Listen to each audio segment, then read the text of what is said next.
¿Qué tal amigos de Relatos de Horror? Espero que estén bastante bien en esta mañana, tarde o noche, según sea el caso que nos estén escuchando. En esta ocasión tenemos tres historias que hablan sobre experiencias en el metro de la Ciudad de México, un lugar en el cual de vez en cuando sale alguna experiencia paranormal. Quédense con nosotros y disfruten de los relatos de horror.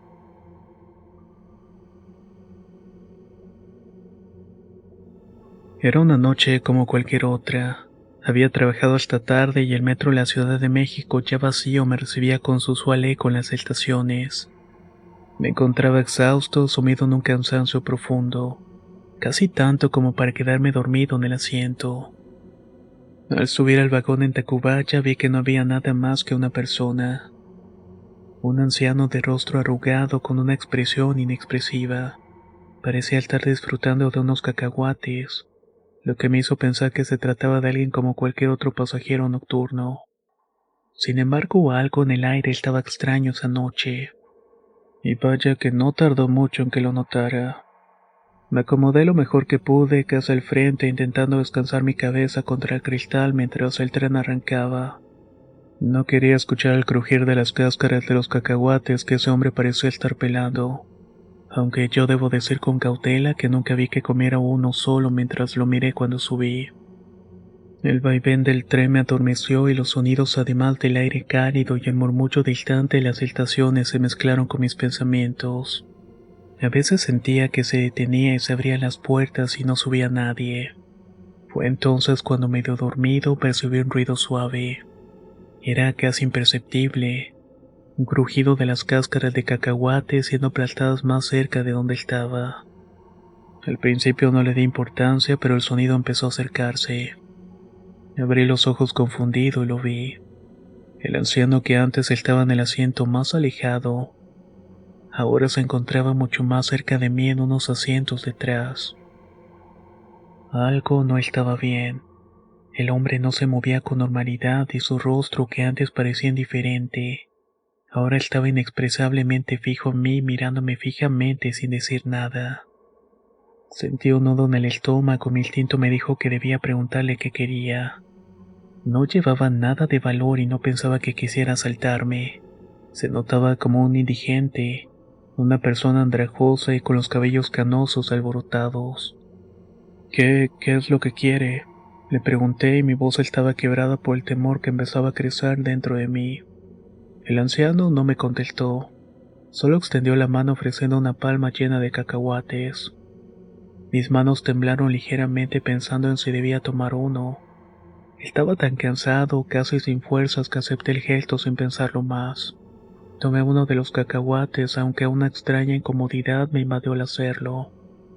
Déjame descansar, padre, le dije esperando que comprendiera.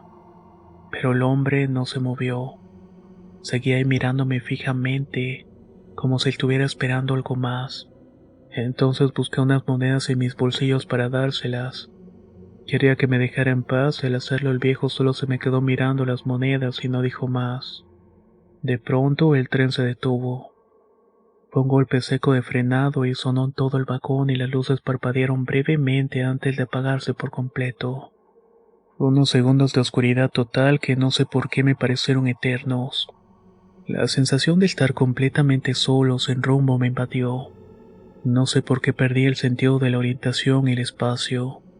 No sabía dónde estaba o en qué estación seguía. Iba a Partitlán, así que solo pensé en que el tren llegara al último andén para terminar ese viaje.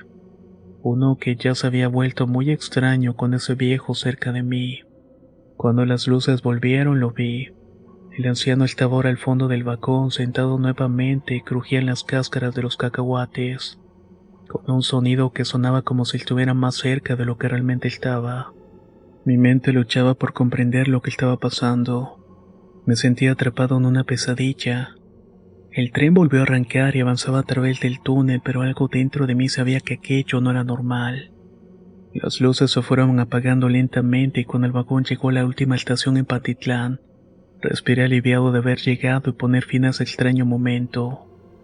La puerta se abrió en un leve chirrido y sin mediar nada bajé del vagón para caminar a la salida donde tomaría otro transporte. Salí del vagón con mi cuerpo aún paralizado por la extraña experiencia de no tener sentido de la realidad, y que ese viejo estuviera tan cerca. Miré hacia el interior buscando al anciano, pero no estaba. Mi corazón comenzó a latir desbocado y miré a mi alrededor, pero no lo vi en ninguna parte. No podía entender cómo había desaparecido tan rápido. Estaba seguro que al llegar a la estación estaba ahí sentado, tirando las cáscaras al piso, y de hecho estaban ahí. Volví a entrar al vagón para buscarlo y no estaba en los pasillos ni en otro vagón. Estaba completamente vacío. Y entonces algo me hizo bajar la mirada. En el suelo, frente a mi pie, habían varias cáscaras de cacahuates esparcidas, y también las monedas que le había dado en el asiento. Miré a mi bolsillo recordando que había tomado un cacahuate. Saqué la mano deprisa y lo observé. Mi respiración se detuvo al instante. No era un cacahuate, era una pequeña piedra lisa y fría al tacto. El terror me invadió de muchas maneras y mi mente explotó en un caos de pensamientos, pero solamente podía pensar en una cosa. Ese hombre, el hombre con los cacahuates, no era humano, era algo más, algo que no pertenecía a este mundo. Era un fantasma, uno de los tantos que rodean el metro, y ahora me había tocado a mí sufrir una extraña experiencia. Sin pensar en nada más, corrí hacia la salida, casi tropezando con mi propio miedo. No podía dejar de mirar atrás, temeroso de que la figura del anciano apareciera nuevamente, pero no lo hizo. Afortunadamente no lo hizo. Esa noche, mientras caminaba en la oscuridad de la calle, el eco de las cáscaras de cacahuate siguió sonando en mi cabeza. Es un eco que nunca voy a poder olvidar.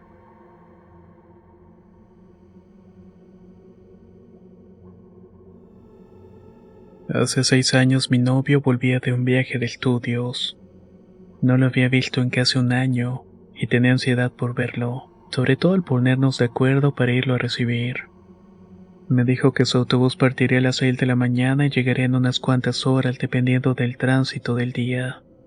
Las vías estaban en algunos lados bloqueadas por manifestaciones, así que planeaba salir de la casa algo temprano, media hora antes, para llegar a la terminal y recogerlo. Pero nada salió como lo esperaba. La noche anterior me preparé para el día siguiente y cargué mi celular y me dispuse a dormir. La ansiedad me mantenía despierta, pero finalmente caí en un sueño profundo. A la mañana siguiente me desperté sobresaltada, desorientada. Escuché a mi vecina gritarle a su hija como todos los días antes de llevarla a la escuela. Fue entonces cuando tomé mi celular para ver la hora y mi corazón se detuvo. No lo había conectado al cargador. Entré en pánico, me vestí a toda prisa y salí de la casa. Afortunadamente encontré con la vecina que barría la calle y le pregunté por la hora. Al escuchar su respuesta me sentí un poco más tranquila. Son las 9 de la mañana, me dijo. Aún así me di cuenta de mi grave error y tendría que esperar a mi novio durante unas horas. Según su mensaje llegaría al mediodía, según lo estimado. Decidí regresar a mi casa y cargar el teléfono. Una vez que comí algo y estuvo cargado, salí y decidí tomar el metro y esperarlo en la estación Balbuena, sabiendo que primero pasaría con su padre para dejarle unos encargos. Después de eso nos veríamos. Estaba en tiempo, así que me fui tranquila.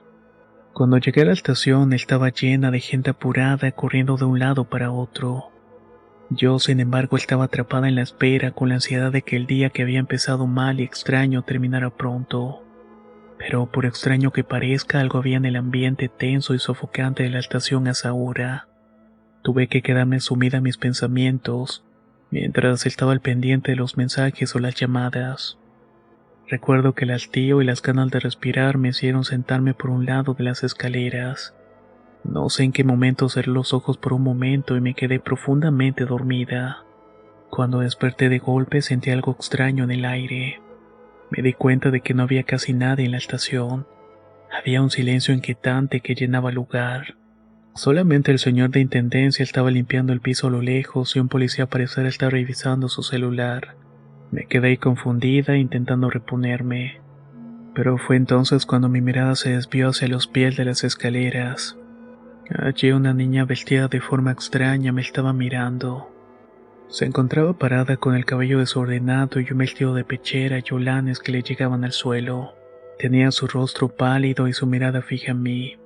Sonrió apenas y al principio pensé que era una cortesía. Pensé también que quizás vendría de algún tipo de convención, así que le devolví la sonrisa. Pero algo en su expresión me incomodó. Su sonrisa se estiró haciéndola más grande, y sus ojos, esos ojos se agrandaban más y más, como si su pupila estuviera engullendo todo a su alrededor. Parpadeé y al abrir los ojos para enfocar mejor, pensando que todavía estaba adormilado. La niña había subido unos cuantos escalones casi a la mitad del tramo. No entendí cómo había llegado ahí tan rápido. De alguna manera su sonrisa había crecido todavía más, pero su boca se extendió casi hasta su pecho. Tenía una mueca horrenda que me hizo estremecer porque no era maquillaje o una máscara. En verdad esa era su cara. La incomodidad se convirtió en pánico. Mi mente parecía quedar atrapada en su mirada como si algo invisible me estuviera paralizando. Me hacía temblar de muchas maneras, sobre todo la incredulidad. No era posible, me dije. Pensé que tal vez lo estaba soñando, pero sentía todo. Era completamente real lo que estaba viendo. De repente aquella niña estaba mucho más cerca. No la había escuchado moverse, pero al abrir los ojos permanecía a un paso de mí. Mi cuerpo se paralizó por completo y no podía procesarlo. Sus ojos estaban tan abiertos que parecían más grandes que su rostro y se clavaban en los míos. No podía entender lo que estaba viendo, como si mi cerebro no pudiera asimilarlo. Era como si estuviera viendo un espectro, pero no solamente eso. Era un fantasma. No podía creerlo. Pero ahí estaba. Esa figura pálida, sonriente de manera grotesca, se estaba acercando con una lentitud que me helaba la sangre. El miedo me había paralizado al principio y se transformó en un pavor irracional. Un terror puro me invadió. En ese momento su boca se amplió todavía más, al punto en que sus dientes eran inconfundibles, puntiagudos como los de una criatura salida del infierno. Era un horror tan indescriptible que no pude más y no lo aguanté. Lancé un grito desgarrador que salió de lo más profundo de mi garganta, como si mi ser entero tratara de escapar del terror que veía frente a mí. Mi voz parecía escucharse en toda la estación vacía, pero el sonido del grito fue lo único que me ayudó a despertar de esa especie de trance que me tenía atrapado. De inmediato el policía que había estado cerca de mí reaccionó y el conserje que limpiaba el piso se volteó hacia mí confundido.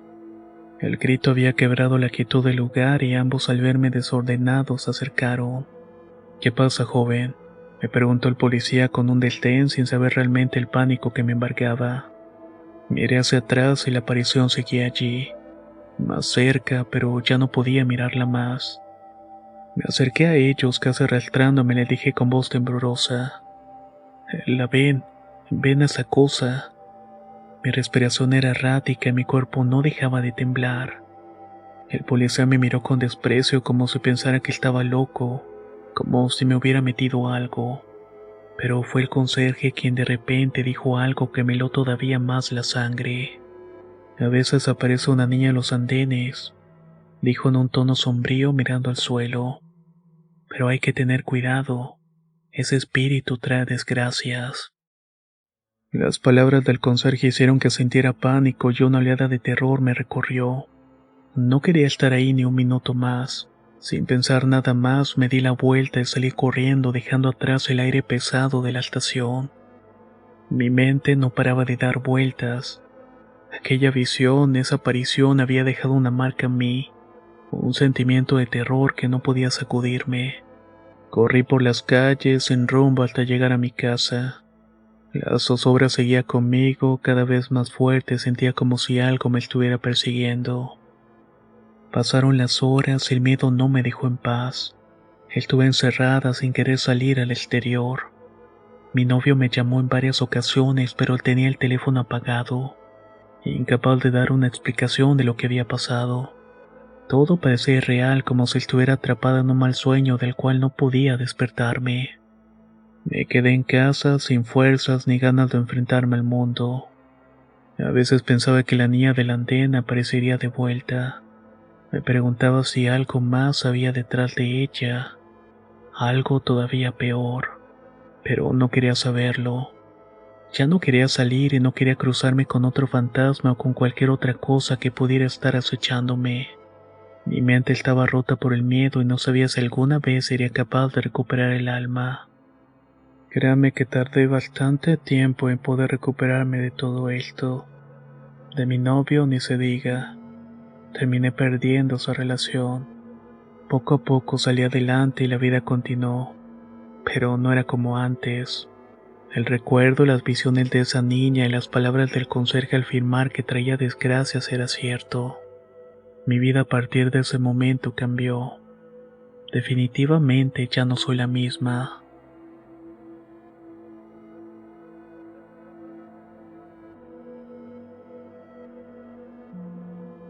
Mi nombre es Daniela y vivo en Cuautitlán Izcalli.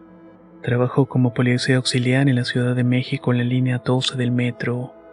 Lo que estoy a punto de contarles ocurrió poco después de que se reabriera la estación. Todo esto tras la terrible tragedia que sacudió a toda la ciudad. No puedo dejar de pensar en lo que viví esa noche, ni cómo cambió la vida de mi papá después de lo que ocurrió. Era tarde y ya habíamos cerrado la entrada del metro y la estación no estaba subterránea, así que estaba más tranquila que otras veces. Me encontraba platicando con un compañero tratando de distraerme del agotamiento cuando comencé a escuchar unos lamentos. Primero fueron leves, casi imperceptibles, pero luego aumentaron hasta convertirse en un coro de sollozos y quejidos. Eran lamentos de hombres y mujeres. Algo en ellos me heló la sangre, pues parecían dolerse de algo y pensé que había ocurrido una desgracia. De tal suerte que mi compañero y yo decidimos investigar a ver qué estaba pasando. Los lamentos provenían de la parte baja de las escaleras. Caminé hasta ellas, algo inquieta, y al llegar al borde vi que varias personas estaban sentadas en los peldaños. Les grité y les pregunté si necesitaban ayuda, pero no me respondieron. Entonces decidí bajar. Lo que vi me dejó completamente desconcertada. Había muchas personas, unas mujeres y otros hombres, todos sentados en el suelo cubriéndose el rostro con las manos o con las rodillas. Estaban tan quietos, tan sombríos que me invadió un miedo extraño. Me acerqué a una mujer anciana vestida elegantemente, pero ella ni siquiera me miró. Seguía llorando en silencio. Señora, ¿qué pasó? ¿Por qué están aquí? Le pregunté, pero ni siquiera me contestó. En eso me acerqué a una joven de unos 13 años, la más herida entre todos. Tenía sangre en su vestimenta, en la cara y al parecer tenía un brazo roto. Fue la única que me habló. Decía que había perdido a su mamá y que estaba ahí en las vías. El vagón se descarriló. No entiendo por qué estoy aquí. Mi mamá está perdida, murmuró con una voz temblorosa. La senté en uno de los peldaños, notando que su piel estaba fría como el hielo y que temblaba incontrolablemente. Las demás personas seguían sumidas en su propio dolor, algunas llorando y otras mirando fijamente a un punto inexistente. Algo no estaba bien. Decidí que teníamos que investigar y le dije a mi compañera que pidiera ayuda y en eso llegó otro elemento y le pedí que me acompañara. Bajamos las escaleras lentamente y cada paso hacía que mi ansiedad se aumentara. La estación estaba en calma, sin señales de caos ni de algún accidente reciente. Caminamos por los andenes buscando cualquier pista, pero no había nada, ni un rastro de que algo mal hubiera ocurrido. Las luces brillaban frías e indiferentes, y el silencio era como siempre cuando la estación cerraba. ¿Cómo llegaron esas personas ahí? ¿Qué les pasó? Me preguntó el compañero y no sabía respuestas y regresamos con las personas. Le pregunté a la joven, pero ella me miraba con ojos desorbitados. Temblaba todavía más fuerte. Cada segundo que pasaba el ambiente se volvía más pesado, como si una sombra invisible nos estuviera envolviendo. De repente sentí una mano en mi hombro. Me giré bruscamente esperando ver a alguno de mis compañeros, pero no había nadie. Ninguno había ido por el apoyo ni los servicios de emergencia. Tenía que mantener la calma por la joven y las demás personas, pero mi mente no dejaba de gritar. Me giré bruscamente esperando ver a alguno de mis compañeros, pero no había nadie. Habían ido por el apoyo y los servicios de emergencia. Tenía que mantener la calma por la joven y las demás personas, pero mi mente no dejaba de gritar que algo estaba terriblemente mal. La joven empezó a sollozar y su desesperación se mezclaba con el eco de los quejidos de las personas. Vamos a buscar a tu mamá, le dije tratando de darle esperanza. Caminamos juntas explorando cada rincón de la estación, pero no había ninguna señal del accidente, ningún indicio de que esas personas se hubieran accidentado dentro de las instalaciones. Desesperada saqué mi radio para pedir ayuda, pero el aparato parecía estar fallando. La estática era lo único que respondía a mis llamadas. Intenté con mi celular, pero no había señal. Sentí como si estuviéramos atrapados en una burbuja de irrealidad, desconectadas totalmente del mundo exterior. Debe haber alguna explicación, pensé tratando de mantener la lógica. Tal vez había buscado refugio de algún accidente en la calle, tal vez, pero nada encajaba. Miré a la joven que seguía temblando a mi lado y me di cuenta de que no podía dejarla sola. De repente escuchamos un ruido sordo proveniente de las vías. Corrí hacia el origen del sonido, pero cuando llegué todo estaba en calma. La desesperación se mezclaba con la confusión y una sensación de impotencia que se apoderaba de mí. Sentía que estábamos atrapados en un lugar donde las reglas de la realidad no se aplicaban. Finalmente vi a mis compañeros acercándose. Les grité pidiendo ayuda y juntos revisamos nuevamente la estación. Pero al regresar al lugar donde había dejado las personas, la joven ya no estaban. Habían desaparecido sin dejar rastro. Eso fue un golpe para todos nosotros y comenzamos a buscar por todas partes, pero no había un solo rastro de personas. Todos nos quedamos sin palabras y temerosos de cómo se miraba eso. 3 elementos habíamos visto a esas personas y no podía ser una simple coincidencia. ¿Qué está pasando aquí?, murmuró uno de los compañeros, el encargado de la estación en ese turno. Estaba visiblemente alterado. No tenía respuestas. Solo sabía que algo muy, pero muy mal había sucedido esa noche. Cuando regresé a casa le conté todo a mi madre. Ella me miró con una mezcla de preocupación y miedo. Me sugirió que tal vez había visto algo más allá de lo terrenal. Tal vez eran las almas de las personas que murieron en la tragedia, Daniela. Tal vez eran fantasmas. Yo no creo en lo paranormal y nunca lo he hecho, pero lo que vi esa noche me dejó un nudo en el estómago. Mis compañeros, al igual que yo, eran personas centradas y racionales. Tampoco creían en supercherías o mitos de tantos de los que se hablan del metro, pero también habían sufrido de temores. Incluso uno tuvo que renunciar a su trabajo al no soportar la presión de escuchar, y sobre todo tratar de comprender qué había ocurrido, y saber cómo fue posible mirar a tantas personas ahí, porque las vimos y todos lo hicimos, y eso era lo que atormentaba nuestros pensamientos. Y a veces me despierto en medio de la noche y por un segundo siento el peso de esos lamentos flotando en el aire, como si todos estuvieran ahí esperando ser escuchados. Y lo peor de todo es que después de esa noche nunca volví a ser la misma. Me afectó de una manera que no sé si algún día entenderé completamente lo que pasó. Comparto esta historia con miedo porque sé que lo que viví no tiene explicación. No sé exactamente qué fue lo que vi, pero lo que sentí no fue de este mundo. Todo lo que me quedó fueron esas voces y recuerdo de esa pequeña herida sufriendo por haber perdido a su madre en una tragedia que trascendió.